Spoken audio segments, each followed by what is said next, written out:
A friend of mine once spent a year on a boat because the feds raided her stash house in Vegas, so she figured it'd be best to lay low for a while.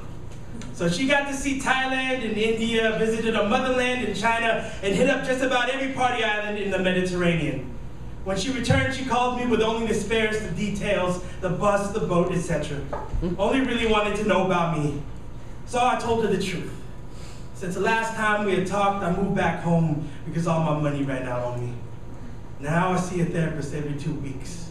I told her I got fat because after all the drugs we did, I needed something, and the beer is not like a glass of gin and tonic or a fucking Chardonnay. It stays with you. It is a slow burn, and sometimes I need to hold on to something. I told her I don't really know how to be happy on my own anymore. They don't really tell you that this is something you might have to prepare for. And then she talked about how she was going to school now, went back to doing some stripping on the weekends, and was seeing somebody. Said he looked just like me, but chubby. Which meant now he looked like me. The last time I saw her, we were in an apartment in Costa Mesa, scraping vials for 2 lines we could snort before the bed. And there's something in all this skeeviness that makes more empty all your empty spaces. So I asked if I could sleep in her bed. Told her all I really wanted was for her to hold me, and she laughed that shit off. Like someone who looks like her hasn't had dozens of other men and women try that same last-ditch move to fuck her, maybe that's what I was doing. But by this point, I couldn't steady it all, and everything seemed like a good idea at the time. That day she called, I told her I missed her like I missed the drugs.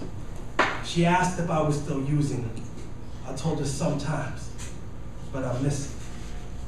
A couple days later, my brother and his wife had their first child. I slept through a morning full of voicemails and couldn't find a happiness louder than the hurt in my stomach. I puked twice before I made it to the car.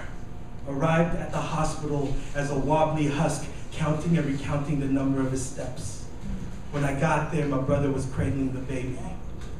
I stood there, watching the voiceless motion of her mouth reach and pull back, reach and pull back. What I did not know then was this, that this is how a child indicates their hunger. They reach for their lips in hopes they will eventually find it. Some answer to the pull inside of their bellies. A way to not need so much for the things we do not understand. I picked her up and sang to her off key. Had a Bob Marley song stuck in my backbone.